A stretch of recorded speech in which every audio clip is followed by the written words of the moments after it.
Hello, welcome back to my channel, or welcome to my channel for the first time. Today I'm going to be discussing Hannu Rajaniemi's debut novel, The Quantum Thief. This is the first in a trilogy, which the next two being The Fractal Prince and The Causal Angel. I picked these all up thrifting, and pretty interesting. I got them at a good price, so I just got them all. But the book here, what would I call it? Maybe I'll talk about Hannu Rajaniemi first. So it says in here in the back cover that he was born and raised in Finland, that he lives in Edinburgh, Scotland. Now, he doesn't currently live there, but he did in 2010 when he wrote this. I think he resides in the United States now. And that he is the founding director of a financial consultancy, Think Tank Maths. He's the holder of several advanced degrees in mathematics and physics. He's multilingual from an early age, and he writes his science fiction in English. I think he did his dissertation on string theory, quantum string theory. So yeah, this, whatever. Anyways, I guess the best way to tackle this, about what this book is about, is I'll read the back cover to you. I have a lot of notes today because this book is, the world building in here is really complex, and there is no glossary in the back of this book like in Dune or in The Wheel of Time. So you're just kind of like left to figure it out on your own, and it can get pretty confusing. In fact, I got 100 pages into this book, realized I had no idea what was going on, and I went back and had to start over. I'm going to read the back cover to you, and then I'm going to talk a little bit about some of the characters, some of the factions that are in this book, and some of the technobabble, because this book is loaded with jargon, and it's a bit overwhelming. So here we go. Jean Laflambeur gets up in the morning and has to kill himself before his other self can kill him first. Just another day in the dilemma prison. Rescued by the mysterious Millie and her flirtatious spacecraft, Jean is taken to the Oubliette, the moving city of Mars, a city of ubiquitous public key encryption where moon-turned singularity lights the night. Meanwhile, investigator Isidore Boutrelet, called in to investigate the murder of a chocolatier, finds himself on the trail of an arch-criminal, a man named Laflambeur. Indeed, in his many lives, the entity called Jean Laflambeur has been a thief, a confidence artist, a post-human mind burglar, and more. In his last exploit, he managed the supreme feat of hiding the truth about himself from the one person in the solar system hardest to hide from, himself. Now he has the chance to regain himself and all his power in exchange for finishing the one heist he never quite managed. Okay, so Jean Laflambeur is our protagonist, and we meet him at the beginning of the book in a dilemma prison in which he is surrounded by thousands of copies of himself, each slightly different, playing this dilemma game that's run by jailers known as archons. So they're just called archons. They're the jailers. So we already are starting to get all this jargon. Maybe I'll just read a couple of the first pages so you can kind of get a taste of what I'm talking about, because this book just dumps you in and it doesn't hold your hand. There is no character that like gives an exposition dump to you, or a POV character that explains to you things as you're going along. You just have to figure it all out. So here we go. Chapter 1. I'll just read the first couple of pages. The Thief and the Prisoner's Dilemma. As always, before the Warmind and I shoot each other, I try to make small talk. Prisons are always the same, don't you think? I don't even know if it can hear me. It has no visible auditory organs, just eyes, human eyes, hundreds of them. and the ends of stalks that radiate from its body like some exotic fruit. It hovers on the other side of the glowing line that separates our cells. The huge silver colt would look ridiculous in the grip of its twig-like manipulator limbs if it hadn't already shot me with it 14,000 times. Prisons are like airports used to be on Earth. No one wants to be here.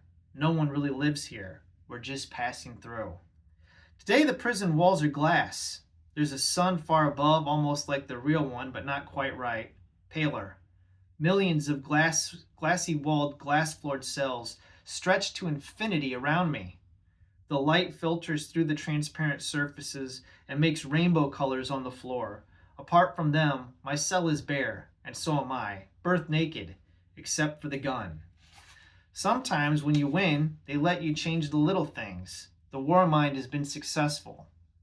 It has zero-G flowers floating in its cell, red and purple and green bulbs growing out of bubbles of water like cartoon versions of itself.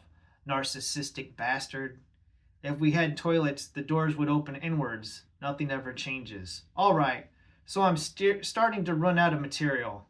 The war mind raises its weapon slowly. A ripple passes through its eye stalks. I wish it had a face. The stare of its moist forest of orbs is unnerving. Never mind, it's going to work this time. I tilt the gun upward slightly. My body language and wrist movement suggesting the motion I would make if I was going to put up my gun. My every muscle screams cooperation. Come on, fall for it. Honest, this time. We're going to be friends. A fiery wink. The black pupil of its gun flashing. My trigger finger jerks. There are two thunderclaps and a bullet in my head. You never get used to the feeling of hot metal entering your skull and exiting through the back of your head. It's simulated in glorious detail. A burning train through your forehead, a warm spray of blood and brain on your shoulders and back, the sudden chill, and finally the black when things stop. The archons of the dilemma prison want you to feel it. It's educational. The prison is all about education and game theory, the mathematics of rational decision making.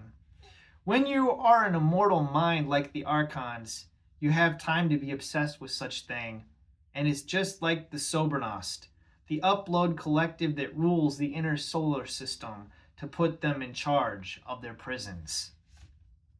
So yeah, we get Sobernost, we get archons, we get dilemma prisons, we get this guy who's surrounded by copies of himself, getting shot by this thing and dying and then being resurrected again. So it's really weird, and you're like, what am I reading? So this is a post-singularity, techno-gnostic world. I'd call it a techno-gnostic hellscape. So this is transhumanism. Jean Laflambert is essentially, he doesn't have a body anymore. He's essentially just a program, or his mind has been uploaded. Humans have uploaded their minds. So think of like Ghost in the Shell and that type of stuff, where it's like, you know, the physical body has been discarded. Yeah, I personally, I don't believe in that. I think that your body and your mind and soul, they're all one being, they're integrated. So like there is none of this uploading your mind nonsense. So for me, this is, I just have to go along with this, you know, but it's essentially the body is to be discarded and your mind is really what's important. And I just think that's silly, but you know, I mean, you have to buy into this if you're going to go along with the story.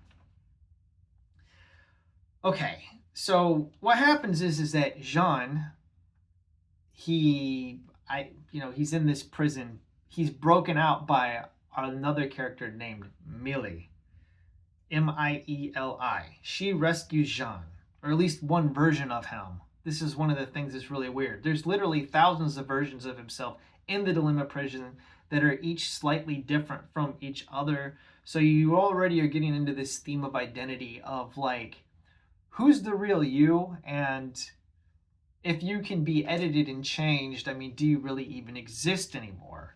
That's what I mean by a techno-gnostic hellscape. Millie here she has a sentient ship that's called the Perhonen.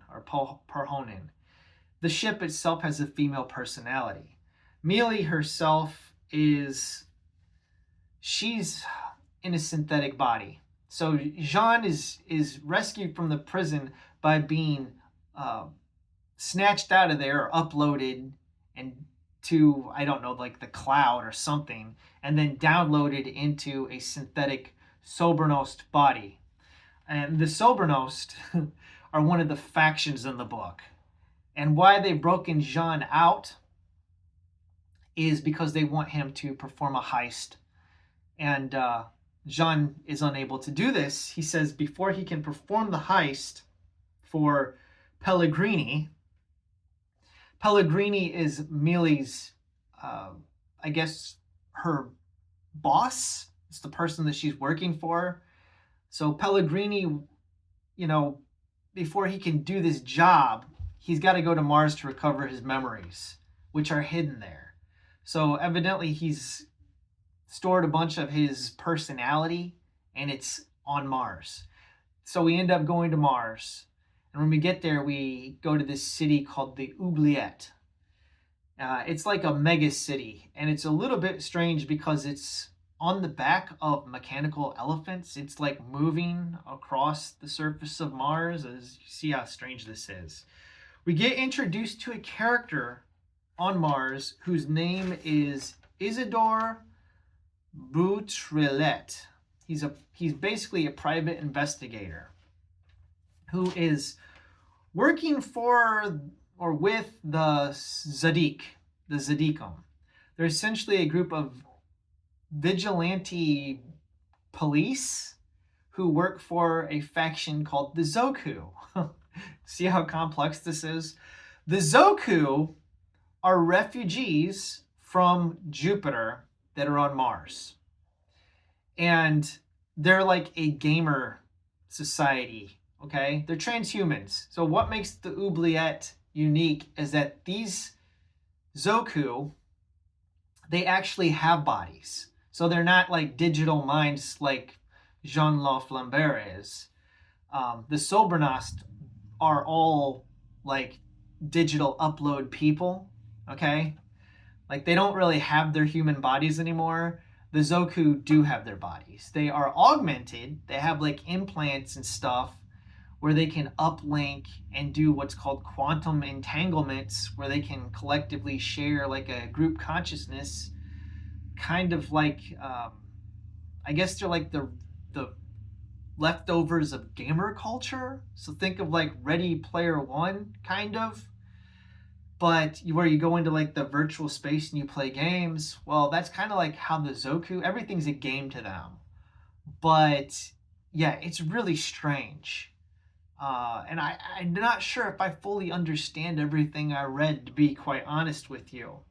But this Isidore Boutrelet, okay, his girlfriend Pixel is one of these Zoku.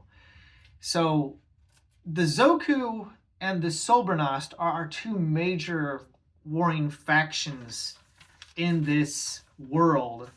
And they have, we're in the aftermath of what's called the Protocol War, which was a war, I don't know if it's over or if it's ongoing, because the Sobernost and the Zoku have an antagonistic relationship with one another. And on this planet, or on Mars, in the Oubliette, where we're at, okay, when we get introduced to Isidore here, Isidore is investigating a Gogol heist, which is, it's been committed by Gogol pirates. And you go, what is a Gogol? That's what I'm talking about. So a Gogol is essentially your skill set, I guess. It's okay, so say, in this instance, it's a chocolatier. This man, he's like a master chocolate maker, and his Gogol has been stolen by Gogol pirates. And his identity has been basically discarded. So they just are interested in the skill set that this chocolatier possesses. So just his ability to make chocolate, his expertise at that. It would be essentially like if I wanted to open a restaurant and have a very successful business, okay, I would steal the skill set of Chef Gordon Ramsay and like discard his identity and who he is as a person. Basically would be committed to death, but his skill set I could use, okay, upload it and then steal it. So now that it's kind of like, so that I can use his skills, steal it's effortlessly, right? Like all human effort is gone. Like if you want to know kung fu, like Keanu Reeves in The Matrix, you just steal like a kung fu master's goggle and then download it into yourself. It's like, whoa, I know kung fu. It's like, whoa, I have Chef Gordon Ramsay's skill set, So yeah, these gogol pirates are agents of the Sobernost. Okay? I know it's very complicated. So, our main protagonist in the story, Jean-Laurent Lambert, he's working for Pellegrini, who is one of these Sobernost. Now, as far as I can tell from reading the book, I think there's 8 Sobernost. Maybe there's more.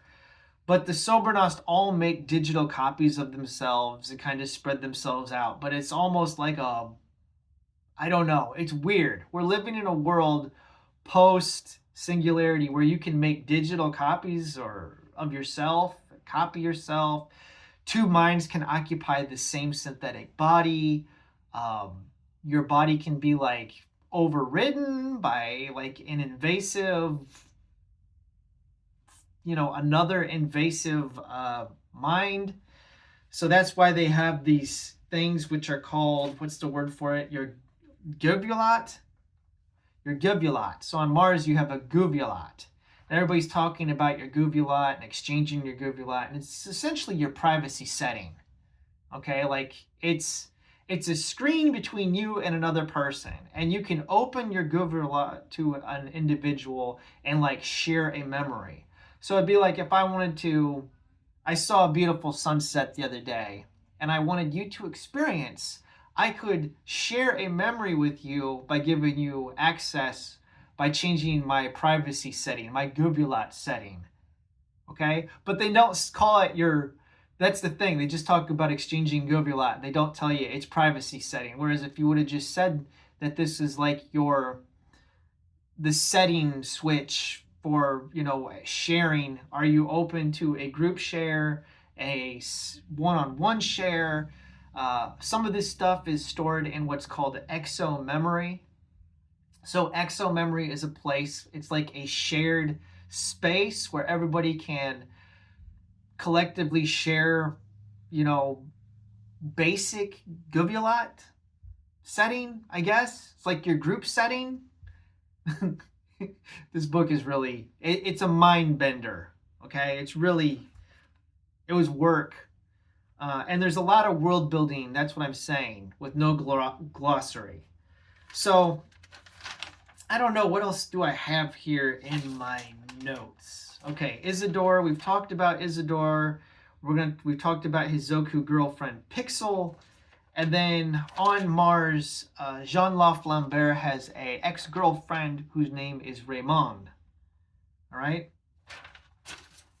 And so the whole book basically is that Jean is commissioned to do a heist job for the Sobernost, Pellegrini, and it doesn't really happen in this book.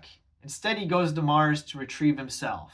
And there's this factional war between, like I said, the Zoku and the Sobernost. And it kind of ends on it's with a setup for the next book. So I think overall, do I suggest reading this? I don't think this book is for everybody. Okay, I think it's really interesting, but at the same time, like, you're gonna have to put some work in to understand what's going on, and hopefully, now that the world's been built, I think maybe we can have fun playing in this world in the next book, because I think there's an interest. The thing sets up very nicely for a sequel. Character-wise, I didn't really... this is more of a plot-driven story than a character-driven story. We don't really get to know Jean-Luc Flambert all that much here. We really spend a lot of time with Isidore, and frankly, to be honest, I don't know if I really found Isidore all that interesting. Yeah, it boy, I don't know. There are some things in here that I don't think certain readers are going to like. As far as, well, I'll talk about one thing that happens very early on is that Millie, who has wings, okay, our character that breaks Jean out of prison, she uses combat autism. Yeah, and it's just like, okay, that's kind of strange. But I guess I don't really have anything else to say. I think a lot of this, yeah, what are Faux Boy end up later on? Oh, I never talked about time being currency. Okay. So they use time as currency. You toggle, since you're immortal, you're essentially immortal with your uploaded consciousness or whatever. You toggle between two states. When you're active like you are now, you are what's called a noble mind. And then when your time runs out, you have to spend time as a quiet.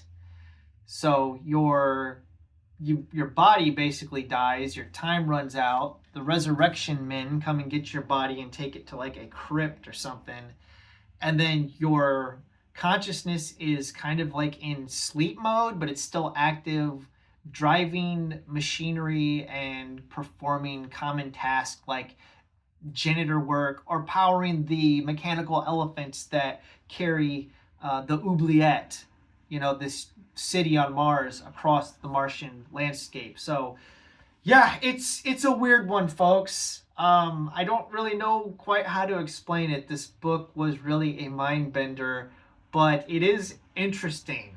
It's an interesting novel. I don't know how to rate it. Did I enjoy it? It was good. I'll say I liked it. I didn't love it.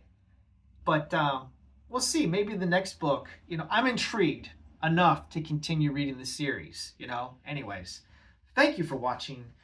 I guess I have nothing else to say. This was kind of incoherent rambling, and I apologize for that. But, yeah, whatever. See ya. Have a good one.